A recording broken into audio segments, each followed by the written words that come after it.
Greetings and welcome for all of you tuned in. You're watching TMH's Daily English News.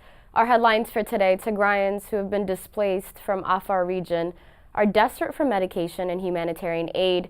Body of tortured and castrated and burned Tigrayan man floats on the banks of Setit River in Sudan, and the director of World Peace Foundation says starvation crime is being committed within the Tigray region. If you guys recall, last year the world was shaken when bodies of visibly tortured men started floating down the banks of Setit River in Sudan. Victims, who later would be confirmed to be Tigrayans, the men had been held in detention camps, tortured and killed by Amhara forces that dampened their bodies into the river, and the bodies have been again started to float on the same river yet again. Members of Tigrayan communities and Sudanese fishermen pulled out the body of a young man who had been shot, burned, and castrated before he was dumped into the river, a scene that has become all too usual for the residents that live near this river. Yet another body found floating on the Tigray River in Sudan, where it is called by a different name, Setit. This body, according to the fishermen, was pulled, and the body had been shot, burned, and even castrated. Let's watch.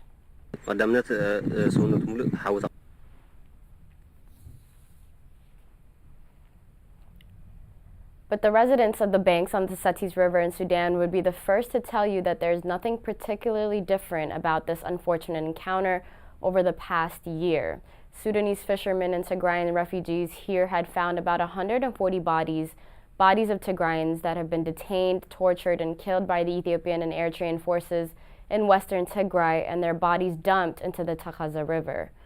Let's take a listen. Last year, we buried 126 men and 14 women. All had their hands tied behind their backs, limbs cut off, and they had signs of torture. Garwetenseye Gabra Christos is a community leader for Tigrayans in the area and has been keeping a tally of all of the bodies that have been found within this river. Let's take a listen to what he had to say. We just got a call that 3 bodies were found down at the riverfront, so we're running down to see what we can see. From the binds still biting into his skin, it's clear this man suffered a tortured death. This Tigrayan has been helping to recover the dead. He holds up the body, but the image is too gruesome to show you. His eyes, though, betray the horror in front of him. First cases of Tigrayan bodies floating across the Tigray River were first reported exactly a year ago, following that CNN traveled to the area, discovered bodies of the Tigrayan men on the banks of the river. All of the bodies were mutilated, eyes galled, castrated, with missing limbs, and all had their hands tied behind their backs with electric wires. Globe and Mail last week reported on 4 male survivors of sexual violence who were raped, tortured by the Amhara militia for attempting to escape a detention camp where they were routinely tortured, denied food, just one another indication of the hell that the Western Tigray specifically has become for the few Tigrayans that still remain there.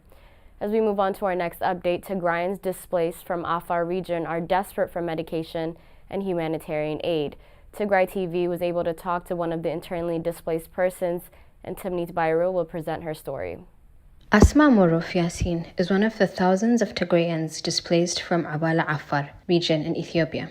Asma learned she was HIV positive 16 years ago and had since been taking her medication without fail. But now, due to the blockade on medical supplies and food aid, she is one of the many whose health is deteriorating on a daily basis. I go to either hospital to see if there's any medication, but I always come back empty-handed. They tell me they have no medication because of the siege. There's no access. Lack of medication has been the most difficult thing for me here. People catch so many communicable diseases here, and I'm obviously at greater risk because of my illness. Asma told Tigray TV that her health has further deteriorated due to lack of food and aid in the IDP camp as it remains inaccessible. Since I've been here, I've only received 50 kilograms of food aid. We're suffering. It's so difficult to survive here. We came here to try and save our lives, but life is no better. I weigh 40 kilograms now, and I have these marks all over my body. I never used to get sick, even the simplest allergy, let alone weight loss of this degree. This is because I'm no longer able to care for myself. The difficulties of the rainy season have been another source of worry for residents of the IDP camp. Asma says her shelter at the IDP camp has been flooded multiple times and may not survive another flood. We are leaving this tin shelter donated by owners of the land. We're living in this tin roof donated by the owners of the land. When it rains, water flows in through every corner. I have to dry every clothes that gets wet by the flooding. The breeze and cold is unbearable. We have no blankets or additional clothes to protect us from the cold. She said the situation in the IDP camp is impacting her mental health as well as her physical health. Asma's story is just one of that of hundreds of thousands of internally displaced persons that have left their homes in fear of violence and torture, only to find hunger and a devastated health system is what awaits them. Welcome back. Thank you, Timney Byru, for that update. This is still TMH's Daily English News, and as we move on to our next update, the footage we're about to see to the casual eye may seem like a parking lot or a bus station before the start of a normal working day. But no, this is Alachi bus station, the regional capital bus station at which otherwise would have been peak hour. These buses have been parked here for months now and would find here people who are eager to find a way home. Zanathal Gabramedhin came from the small town of Edga Hamus in eastern regional capital for some business. He says he's not unable to go back to his village due to the lack of fuel to get him there. Let's take a listen. I came here for work. I was supposed to go back yesterday, but I couldn't find a car to take me back, so I stayed the night here. I wasn't planning on staying for the night, so I didn't have money for a motel. It's so expensive, so we skipped our dinner to pay for motel, as we can't sleep out on the streets. We had to go through all this because of lack of fuel. Gabramedhin Gabrahiwat, a priest from Hausen, is also facing a similar situation. Let's watch. It's not because we can't find a car. There are a lot of them here, but they don't have fuel, so they can go anywhere. The cars have been sitting here since last year. The chauffeurs are unable to continue their work. The drivers at the station, on their part, noted that before the start of the war on Tigray, their incomes were enough to support their families. Now, however, they are unable to do their work as the Ethiopian government continues to block fuel and other essential supplies into the region. Let's take a listen. I used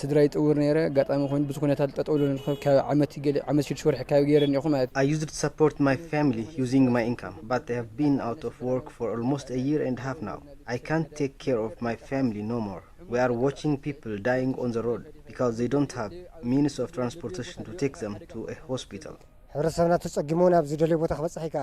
People are in desperate need of transportation. They are now using these cars as taxis to travel from one place to another. You have to pay 10 or 15 lira to use them too.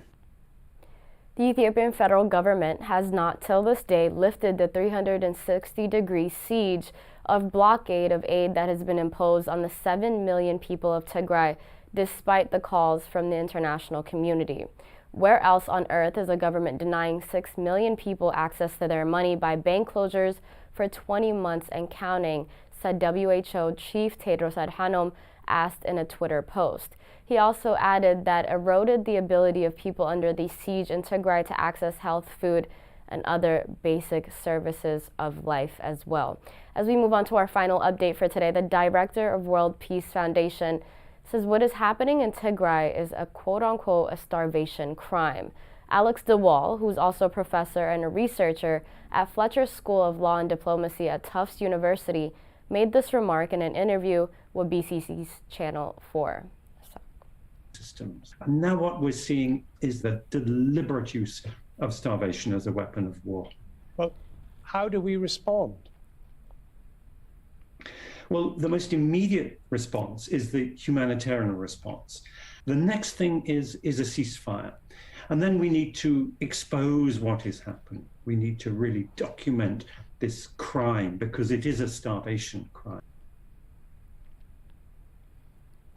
DeWall said the Eritrean government is the main perpetrator of all of these crimes and emphasized so. Let's take a listen. The most egregious violator here is the government of Eritrea. Its troops are all over Tigray. They are systematically ransacking and looting down to the smallest things. In the town of Adwa, we have eyewitnesses who describe how they destroyed a factory. And soldiers went along the main streets, not only breaking open shops, but even breaking open those little boxes that shoe shine boys, where they have their cloths and their polish and their brushes, down to that granularity of an attempt to grind people down to utter poverty. But Eritrea is a country that went through war itself and suffered grievously in that period, and yet now is visiting it on people in Tigray. I mean, what does this say of these people, and what does it say of the United Nations that they've not called them to account? Well, it is a deep tragedy of Eritrea that the ideals of those who struggled and fought and suffered so much for liberation have seen their hopes and dreams disappointed by the dictatorship of Isaias Afwerki. And similarly, in Ethiopia, we see the hopes of combining the progress of the developmental state over the last 30 years, reducing hunger. We have seen those also reduced to ashes. Who is taking a lead on trying to do something about this? Sadly, the African Union has failed dismally, and Ireland brought the issue to the UN Security Council, but it was blocked there. The Russians and Chinese threatened to. That concludes our news for today. Make sure you guys stay tuned and updated on our current events on all of our social media platforms such as Facebook and YouTube. Bye-bye.